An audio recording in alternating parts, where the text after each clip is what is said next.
చాలా గమ్మత్లున్నాయి గానీ మొదలైతే హెడ్లైన్స్ అన్నట్టు సబ్స్క్రైబ్ చేసుకుంటుల్లా.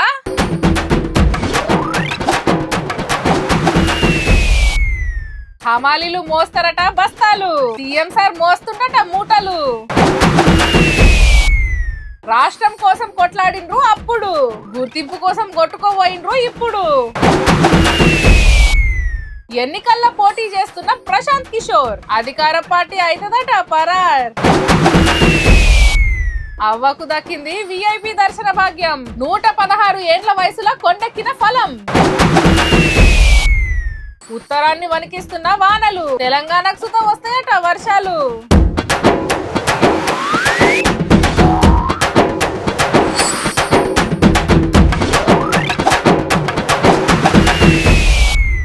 నిన్న కన్నేపల్లి కాడికని కేటీఆర్ సారు పయనమై పోతుంటే నడిమిట్ల జనగాం దగ్గర పెంబర్తి కాడనే పోలీసు వాళ్ళు అడ్డం పడితే ఎంత కథ అయిందో చూడనే చూస్తమి. పక్క పొయ్యే తీర్తా అని సారు, అట్లెట్లా పోనిస్తాము అని పోలీసులు. ఇక అంతకు మునుపు కాంగ్రెస్ మంత్రులతోని సవాళ్ళ రాజకీయం ఎట్లా నడిచిందో చూడనే చూస్తమి. మరి ఇక ఇవాళ ఏం నడిచిందో సుతా అరుసుకోవాలి కదా. హైదరాబాద్ మల్లాపూర్లో హమాలీల సంఘం 18వ మహాసభకు కేటీఆర్ సార్ రాగానే గీ తీర్లు ఎదుర్కొన్నారు హమాలీలంతా. ఇక మైక్ అందుకొని అప్పట్లో కార్ సర్కార్లో హమాలీలు, రైతులు, పారిశ్రామికవేత్తలు ఎట్లుండే ఇప్పుడు ఎన్ని కోసలు పడుతుర్రో చెప్పుకొచ్చిండు. పవర్ పోయినా పబ్లిక్ ల పతారు అట్లనే ఉన్నదని వచ్చిండు. నా మీద పాయనంతో సభకు పిలుచుకున్న హమాలీ సోదరుల రుణం తీసుకుంటా అని వచ్చిండు. అప్పట్లో హమాలీలకు 8 రూపాయలు ఉన్న రేటును కేసీఆర్ సార్ 26 రూపాయలకు పెంచితే మస్తు ఫాయిదా అయిందని యాద్ చేసిండు. మా మీద కోపం ఉంటే రైతుల మీద చూపెట్టొద్దని సర్కార్ను కోరి సీదా సీఎం సార్ కే సూట్ పెట్టి ఆర్పారసుకున్నాడు. అయ్యా ముఖ్యమంత్రి గారు, నీకు మా మీద కోపం ఉంటే కేసులు పెట్టుకో, నీకు మా మీద కోపం ఉంటే ఏమన్నా చేసుకో, కానీ మా మీద కోపం రైతుల మీద తీయకు. ఇగో పంపు దగ్గర, కన్నెపల్లి పంపు దగ్గర 1,00,000 క్యూసెక్కులు కిందికి పోతున్నాయి. ఆడ నువ్వు చేయాల్సిందల్లా 2 పంపులు చాలు చేస్తే చాలు, మొత్తం రాష్ట్రం అంతా సుభిక్షంగా అవుతుంది కాళేశ్వరం ప్రాజెక్టు వల్ల. దయచేసి ఆ పని చెయ్యు అంటే చేస్తలేడు. మీరేమో బస్తాలు మోసి, వడ్ల బస్తాలు మోసి, బియ్యం బస్తాలు మోసి మీరు కష్టపడ్డారు. మరి ఇవాళ ముఖ్యమంత్రి గారు ఉన్నారు, ఆయన కూడా కష్టపడుతున్నాడు. ఏం సంచులు మోస్తున్నాడో నాకంటే బాగా మీకే ఎరక. ఏం సంచులు మోస్తున్నాడో, యాడికి మోస్తున్నాడో మీకే ఎరక. ఆయన పాపం మోసి మోసి కష్టపడుతున్నాడు. ఆయన కూడా బస్తాలు మోసి మోసి ఢిల్లీలో ఉన్న పెద్దల కోసం పైసల సంచులు మోసి మోసి అవస్థ పడుతున్నాడు, ఆగమైతున్నాడు. ఆయన ఆగమైతే అయ్యిండు, కానీ రాష్ట్రాన్ని ఆగం చేస్తున్నాడు. ఆగనట సీఎం సార్ ఢిల్లీకి మూటలు మోస్తుండట. పబ్లిక్ కోసం కొట్లాడుతుంటే మా మీద 2 కేసులు పెడతారు కావచ్చు, అదే మీ మీద పెడితే ఏమవుతుందో సీఎం సార్ కు బగ్గరికి అనుకొచ్చిండు. ఇంకేమన్నా సమస్యలుంటే కూడా నువ్వు చెప్పు, తప్పకుండా ఆరోగ్య భద్రత కావచ్చు, ఇంకా ఏదైనా సమస్యలు కావచ్చు, ఏమున్నా మళ్ళీ తప్పకుండా గులాబీ జెండా ఎగురుతుంది ఈ రాష్ట్రంలో. తప్పకుండా హమాలీల సమస్యలు ఒక్కటి కూడా ఇడిచిపెట్టకుండా తీర్చే బాధ్యత మనది అనే మాట కూడా నువ్వు చెప్పు అని చెప్పి సార్ నాకు చెప్పిండు. మరి మీకు తెలుసు, కేసీఆర్ సార్ వచ్చిన తర్వాత, తెలంగాణలో మన ప్రభుత్వం వచ్చిన తర్వాత ఏమన్నా చిన్న చిన్న సమస్యలు ఉంటే మళ్ళా కేసీఆర్ సర్కార్ వచ్చినాక తీర్చుకుందాం అని వచ్చిండు. ఓ ఇట్లా బొచ్చడు మాట్లాడిండు, కానీ ముఖ్యమైన ముచ్చట్లయితే గివ్వే. తెలంగాణ రాష్ట్రం కోసం అన్ని వర్గాల పబ్లిక్ ఒక్కటయ్యి చిన్నగా కొట్లాడలే.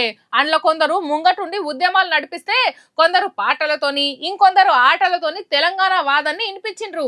సాగరహారం, మిలియన్ మార్చ్, వంట వార్పు అసొంటి కార్యాలు పెడితే లక్షల మంది రోడ్డెక్కి కొట్లాడిండ్రు. అవు బరాబరే, ఇప్పుడు గా ముచ్చట ఎందుకు అని అంటారేమో. ఆగో అట్లా కొట్లాడిన ఉద్యమకారులు అందరూ ఓ తన కలిసిండ్రు. ఇక ఏం నడిచిందంటే,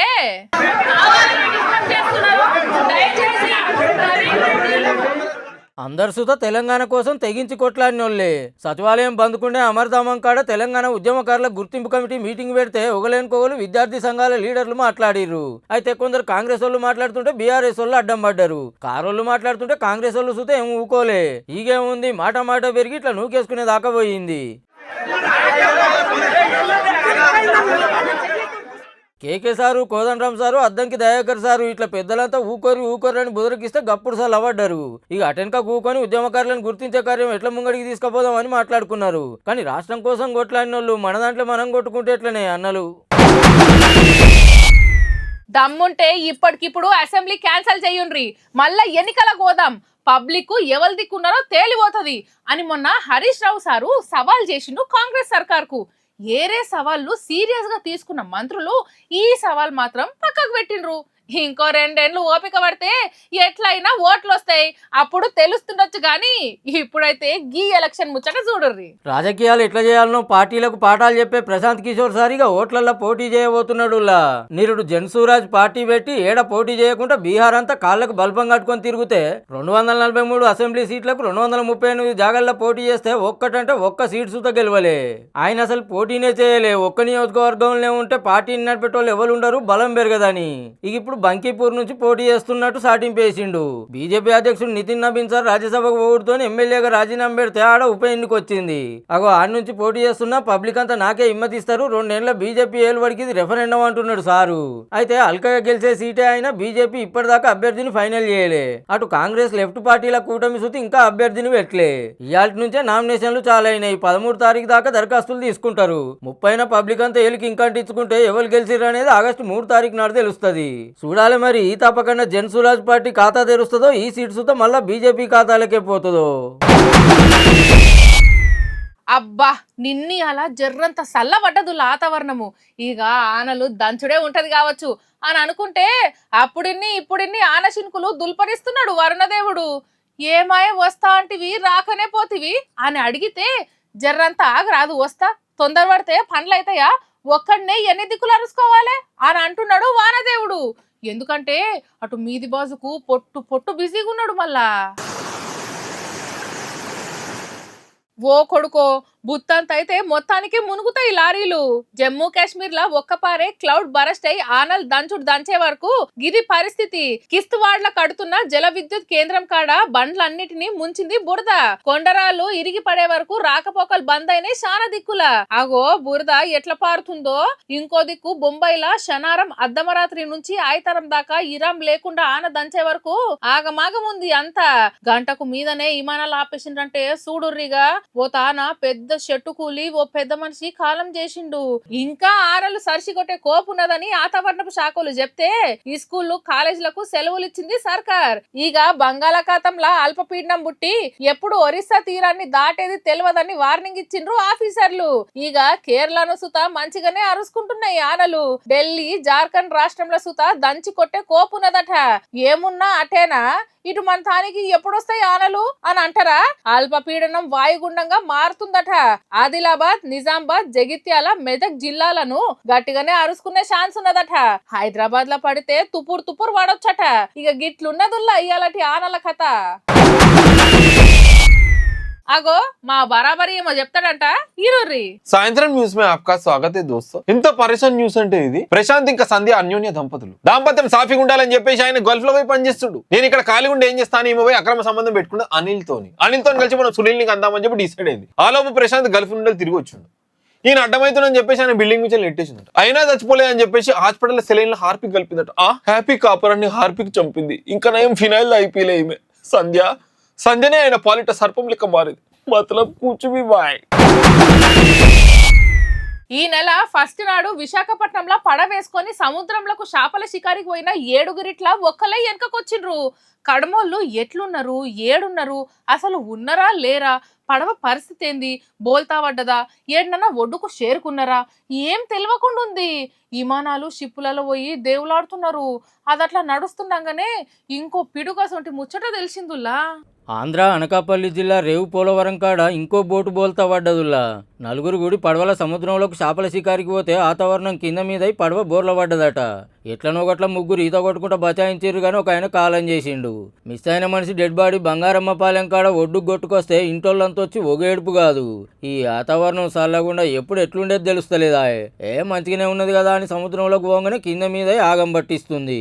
ఈ ముచ్చటి ఇట్లుంటే మా ఊళ్ళ జాడెక్కడ సారు అని Visakhapatnam boat operators association office కాడ జాడలేని 6 మత్స్యకారుల ఇంటోళ్ళు వచ్చి నిరసన చేస్తుర్రు. ఎనుకులాడుతున్నాం చెప్పునే దొరకబడతామని ఆఫీసర్లు చెప్తున్నారు కానీ ఇంటోళ్ళ పానం ఆగుతుందా? ఎంత తొక్కులాడుతుందో వాళ్ళ కోసానికి. ఎవరిని మందలిచ్చినా చిన్న ఏడుపు కాదు. 4 గంటల సమయంలో వేటకెళ్ళడం జరిగింది. ఆ సమయంలో కెరటాలు కొద్దిగా ఉధృతంగా పడడం వల్ల తెప్ప బోల్తా పడి వేటకెళ్ళిన వాళ్ళలో ఒక వ్యక్తి గల్లంతయ్యి 3 క్షేమంగా ఒడ్డుకు చేరడం జరిగింది.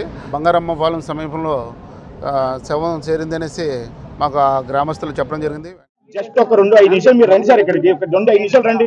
ఇక్కడ ఎంత మంది కూర్చున్నారు, ఒక్కసారి ఫోన్ లో కాదు, ఒక 5 నిమిషాలు రండి, కూర్చుని మాట్లాడుతుంది రండి, మీరు రండి ప్లీజ్ రండి. విశాఖలో ఇట్లా అనకాపల్లిలో అట్లా జర ఈ ఆనకాలం వెళ్ళేదాకా చేపల శికారికి పోతలు జర పైలమే అన్నలు. కాంగ్రెస్ సర్కార్ వచ్చినాక మహాలక్ష్మి పథకం తెచ్చి అక్కలందరికీ ఫ్రీ బస్సు పెట్టిన కాంచెలి మస్తు ఫైదా అవుతుంది. రోజు ఈ స్కూళ్ళు కాలేజీలకు పోయే పిల్లలకు, ఆఫీసులకు, షాపులకు, కంపెనీలకు పనికి పోయే అక్కలకు మస్తు అక్కెరొస్తున్నది. ఇక అవ్వగారింటి నుంచి అత్తగారింటికి, అత్తగారింటి నుంచి అవ్వగారింటికి ఎప్పుడంటే అప్పుడు పోతున్నారు వస్తున్నారు. అట్లనే ఒక అమ్మ ఒక ఊరికి పోయి వస్తుందిలా. ఇక అటెనక ఏమైందంటే బస్ ఆగింది డిపోలో కాదు, బస్ స్టాండ్ లో, అంతకంటే కాదు నేలకొండపల్లి సర్కార్ దవాఖానా కాడ. మరి గాడికి ఎందుకు వచ్చింది అంటారా? గీ అమ్మ పానాలు కాపాడటానికి కోదాడ నుంచి ఖమ్మం పోతున్న గీ బస్ లా నేలకొండపల్లి కాడికి రాగానే కండ్లు తిరిగి పడిపోయిందంట అమ్మ. ఎంబటే బస్సును సర్కార్ దవాఖానకు కొట్టిండు డ్రైవర్ అన్న. ఇక దబ్బ నప్రో చేసి అమ్మను లేవట్టుకపోతే దవాఖానలో పనిచేసేటోళ్ళు సుతా జప్పున స్ట్రెచర్ తీసుకొచ్చి టక్క లోపలికి తీసుకుపోయిండ్రు. ఎంబటే డాక్టర్లు వచ్చుడు, వైద్యం చేసుడు నడుస్తూనే ఉన్నది. ఇక జరసేపు అయినాక అన్ని వివరాలు అడిగిండ్రు.